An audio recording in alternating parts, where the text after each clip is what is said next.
Hello and welcome to the Blockchain and Us, where pioneers and thought leaders talk about their journey in blockchain technology, crypto assets, and the token economy. And I'm your host, Manuel Staggers. This episode has support from no official sponsor, but from my very own The Blockchain and Us newsletter.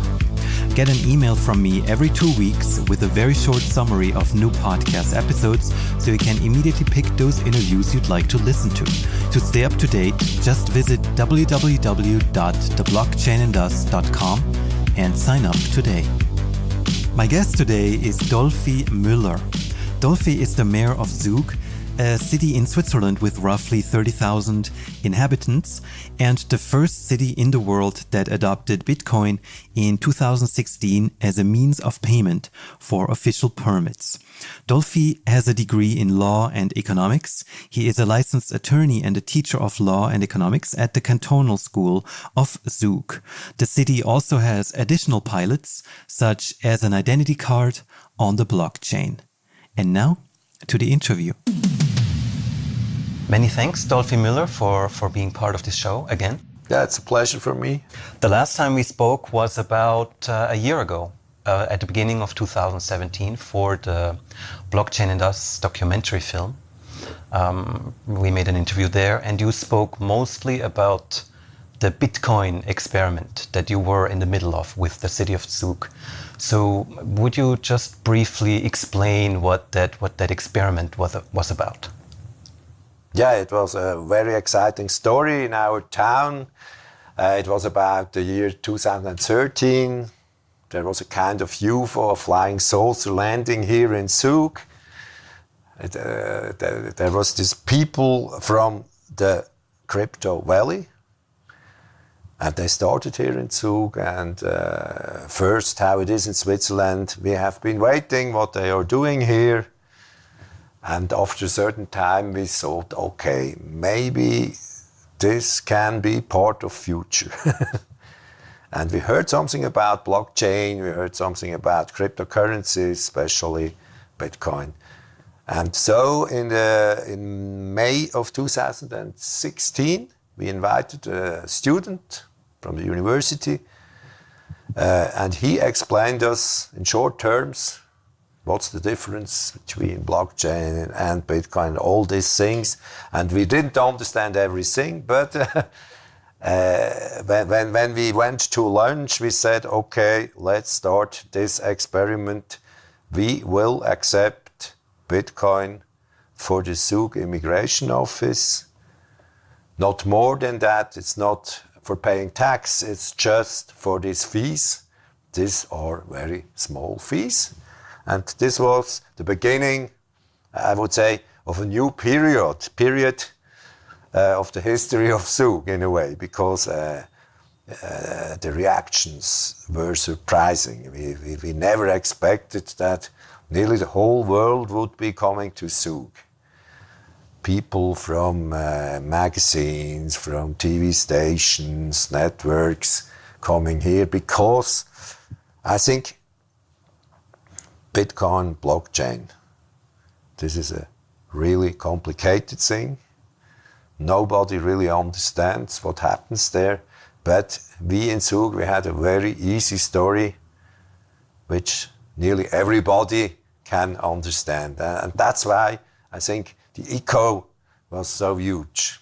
Mm-hmm. So basically the idea was that people could come and pay fees, that they need for a permit or not a parking ticket, I think, right? No, it's for the permit for living here, for example. Yeah. If you are coming to Zug, for living here in Zug, you pay the fee. It's a kind of entrance fee for the city of Zug.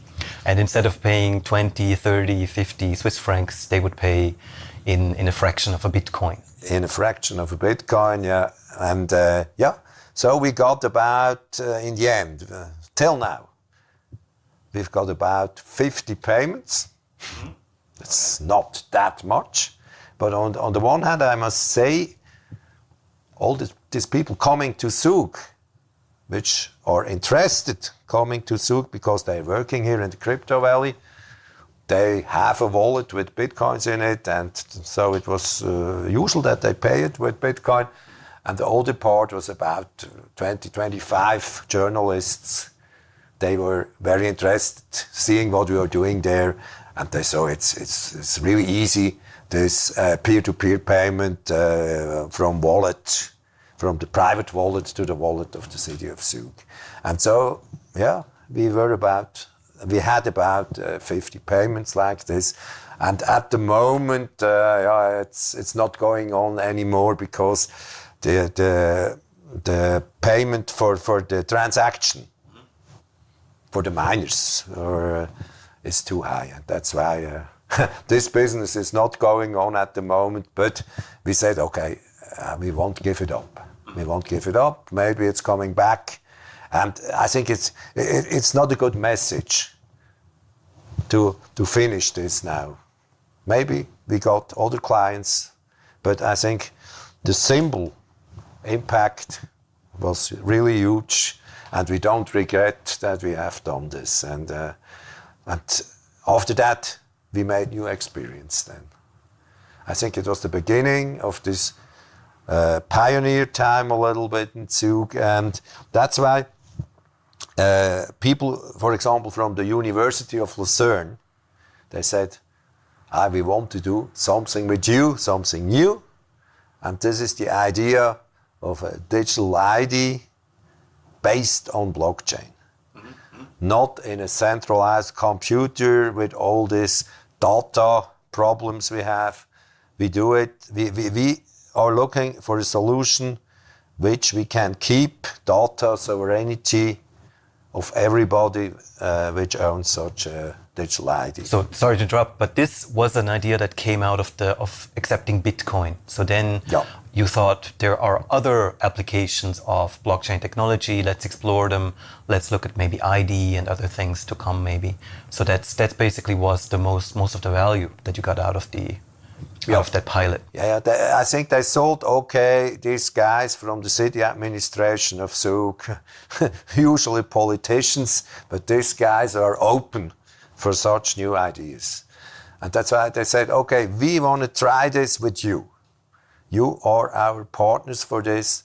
And on the other hand, we also had partners from the private side, Uport, for example. And we worked together for this. And it was the same thing as we started with this Bitcoin acceptance.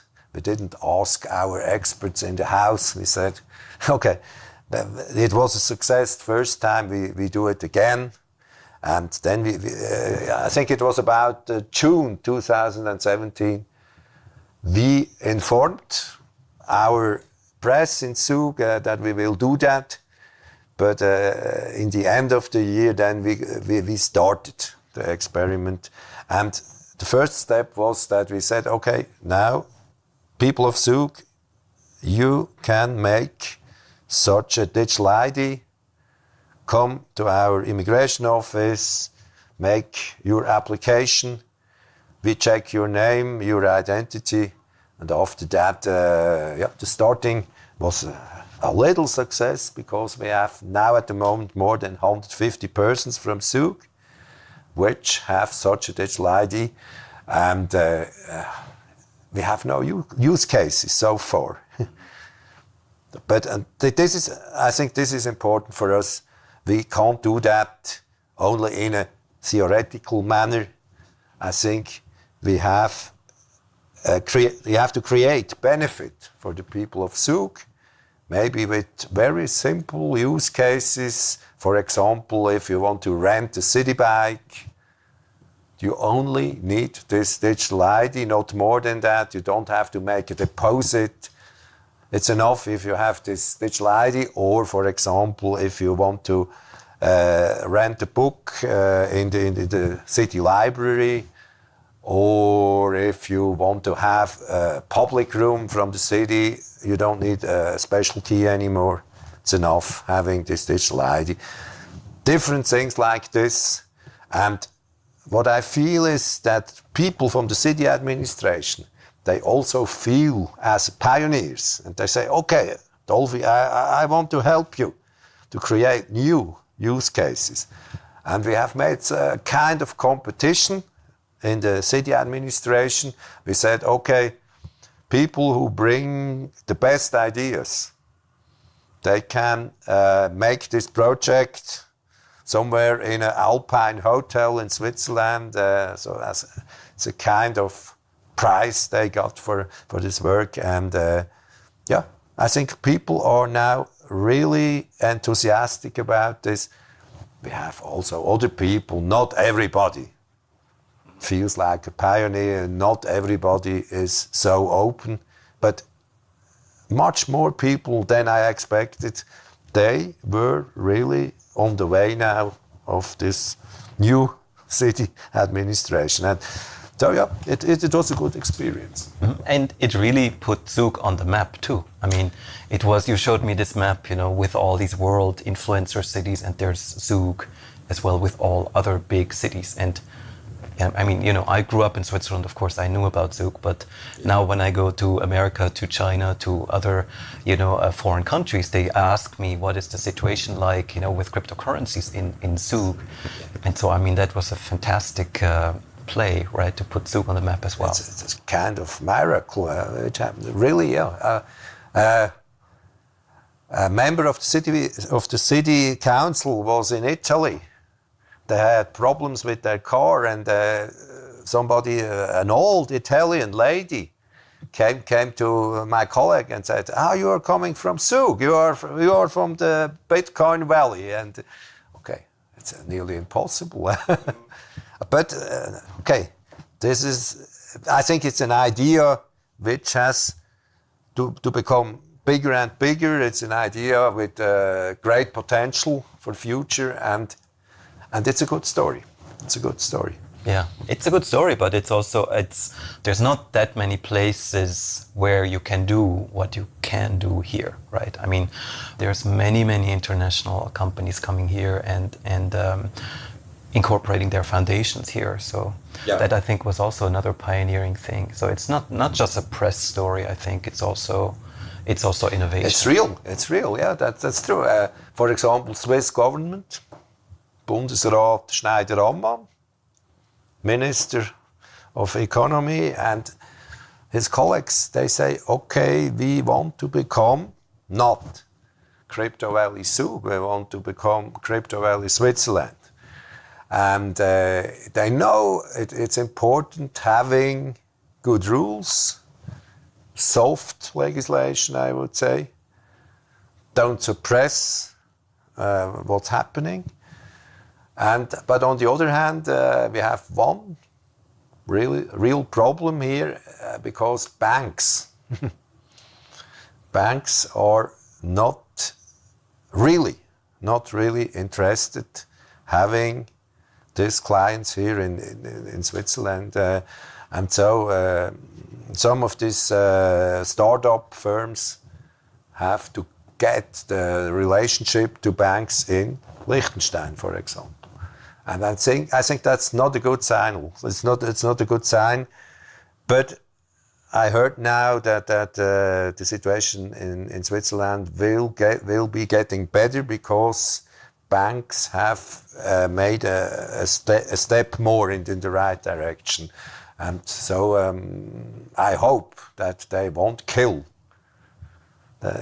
Usually there are other reasons that something will be killed. It's not the banks, which are really, it cannot be that banks are really responsible if this thing would fail.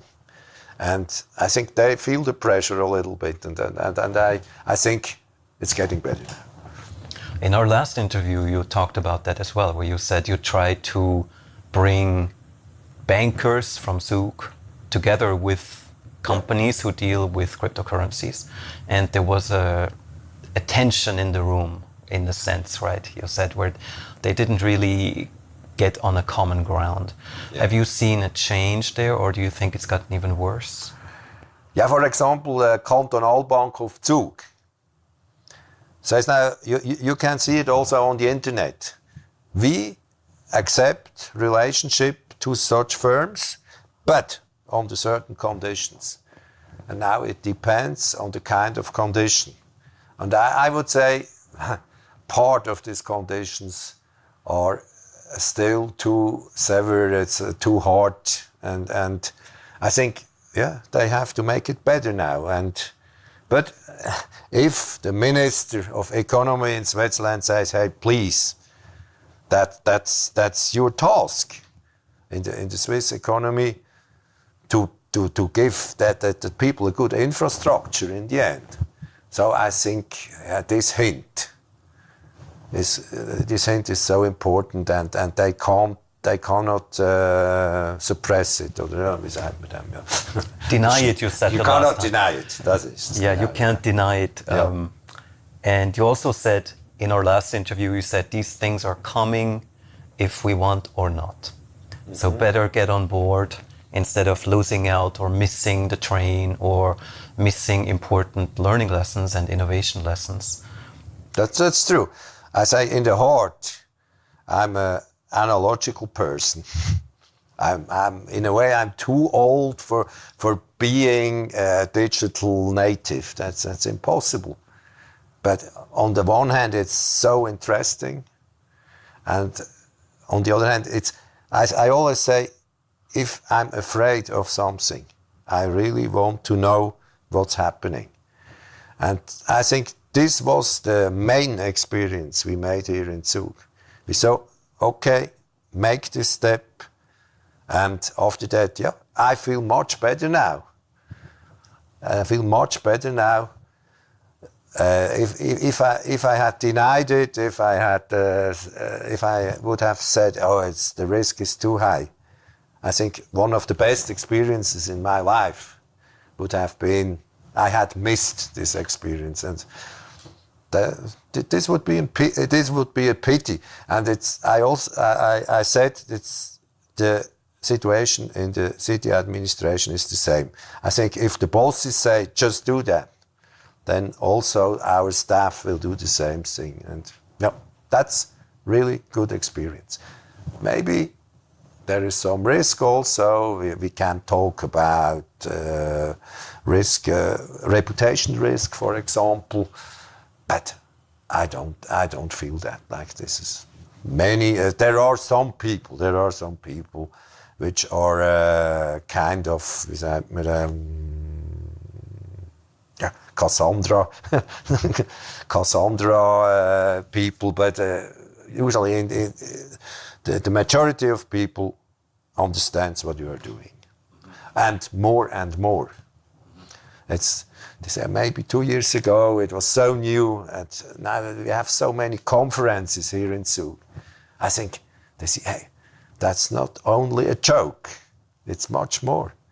People coming from all over the world to Casino of Zug. We don't have enough seats for these people. So I say I think that's a part of future. We don't know how big this part is, and some ideas will disappear. I'm quite sure. We know maybe it's one of 100 firms are really successful, but maybe this number 100 is important for the whole world, and that's what you feel at the moment. I hope it will go on like this. How long have you been in politics? Yeah, the whole life. I was a member of the city parliaments for 20 years, and now I'm in the end, I'm member of the city council for 16 years, so it's a whole life in this local policy of Zug, local politics of Zug. And yeah, we are talking about building schools, about it's always quarreling and disputing about parking sites. We need more, we need less of them. And sometimes I think, okay, it's getting boring. And in the year 2013, there was a new challenge for us, and yeah, we didn't miss it. We took the chance, and I think, yeah, I really don't regret that. Was it your idea with Bitcoin, or did somebody tell you, or was it somebody else, or who was it who brought that up? I think it really was the team of the city council, because yeah, we have got the information from the student. After that, we went for a lunch, and somebody, at the moment we left the building of our city hall, somebody said, hey, why don't we accept that? And I think I gave him the answer, we do that. And don't ask everybody else. And 5 people said, okay, we will do that. So. Yeah, fantastic. It's a fantastic story. Yeah, it's a good story. So you said before it's maybe one of the most exciting things you did as a mayor? I mean, is that... No. Yeah. No, that's true. Yeah, there are other very good moments. For example, we had important persons from 12 different religions in the world here. And for example, it was the number 3 of the Vatican in Rome was here. And they were sitting on the stairs of the Zug Casino. These 12 guys together, and they felt pretty well. That's also a good moment, because it shows Zug is an open place. And it's not by chance that they are coming here. And they said then it's the second time in the world history that something like this happens, really. The first time it was in Assisi, in Italy. Assisi, and then Zug. Yeah, sounds good. Yeah, it's pretty good. Did you grow up in Zug? Did you always live here? Yeah, yeah. How has this changed? You know, for example, I'm sure it changed quite a lot over the course of your life. But was there maybe an acceleration in recent years where you saw something? I think it was maybe a completely older town in the year of 1955, when I was born here, because it was just at the beginning of globalization. And Zug seems to be a little bit pioneer, because in the year 1930, 1940, these poor people in Zug, they created this tax law with low tax rates, but nobody knew that globalization will come. It took Second World War, it took another 30 years, and then Zug was one of the first places in the world with these very good conditions. And I think that's one reason, because great companies have been coming to Zug, starting their business here in Zug. But yeah, it's also a challenge for Zug people, because in these years we had a community like every town with 30,000 inhabitants. It's provincial in a way.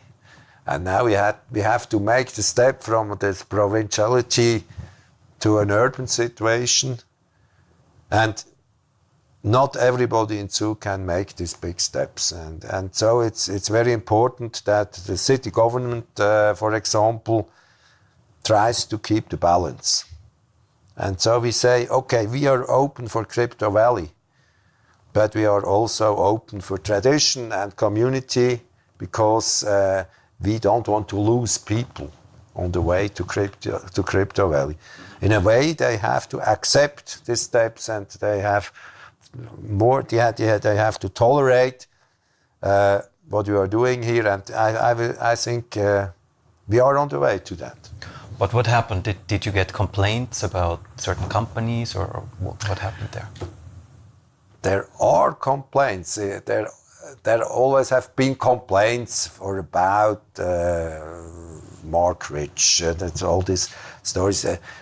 But there is a big difference between the years of 1980, because politics in Zug said, we are not interested what Mark Rich is doing here.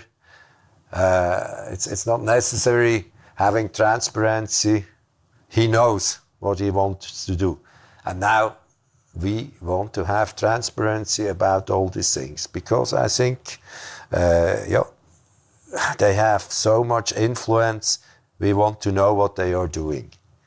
And I say they accept this from us, because we really want to have this information. It's not only we verlangen, we demand, we Request. yeah, we request. Yeah, we say, okay, Mr. Rich isn't here anymore. When you're working here, you're part of our town. And in such small cities, information transparency is everything. So we can trust to each other, and yeah, now it's getting better. And that you're also demanding from the new crypto companies. Yeah, that's really important, because if there is a black box where they are living in, I think Zug people will not really accept them, because they don't have trust and confidence to that people, and that's why they have to play our rules and not only their own rules. But I see now it's much more people coming here, and they feel comfortable here in Zug.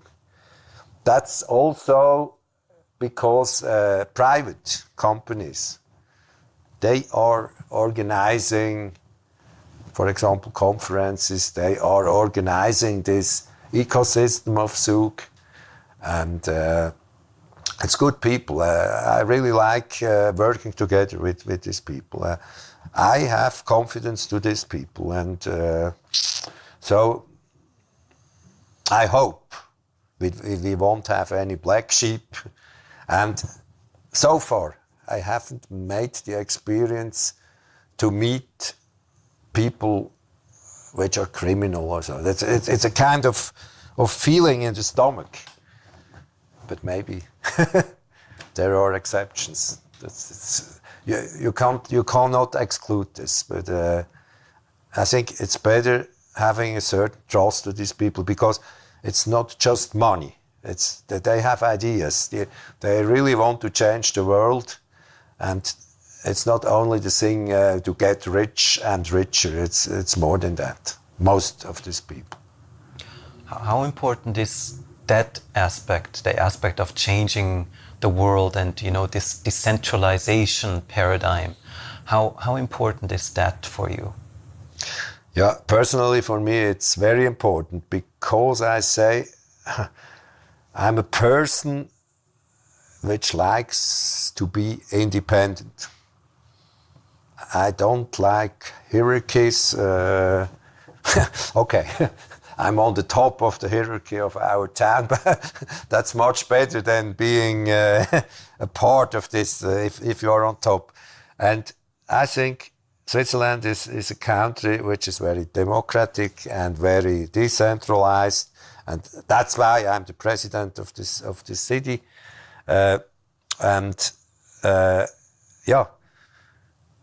Blockchain is a decentralized technology, and it fits very well to Switzerland, and it fits especially to Zug, and it fits to me as a person. Mm-hmm. Yeah, cool. So it's like a philosophy almost that you also subscribe to. Because that's what I felt when I made these blockchain interviews for this film. That's what attracted me to do them. Because these people really had a fire in them. They wanted to do something. They wanted to change the world. Yep. And not just, work for Apple or work for Google or for a bank. Or something. There's all a certain chance for them. And they are making teams here in Zug. That's also this ecosystem creates new teams, new cooperations. People from Russia are working together with people from Finland, and much more people are coming here, and I hope this will going on because it's for Zug it's like a present. It's in a way I think it's a new energy for Zug. And we feel this energy, and I hope they will stay for a longer time. I hope maybe it needs the hype can't go on for a long time, but I hope we come to a point where we have a very normal development, and so maybe it's getting more quiet, but why not? That's good for me because at the end of the year I will retire, and I hope in 5 years, when I'm retired, then I will see it was something happening here in Zug, and I was little part at the beginning of this new time in Zug. I think, this would be really good, and I'm sure it will happen. Yes, cool. I hope so too. I wish you all the best, and and I hope that's going to work out. So thanks a lot. Merci. Thanks so much for joining us today. More info on our guest and our sponsors is in the show notes of this episode and on the podcast website, theblockchainandus.com. To help people find this podcast, it's important that you download, subscribe, and give it a top rating and review on iTunes or on the podcast platform of your choice. I'm Manuel Staggers, and I thank you very much for listening.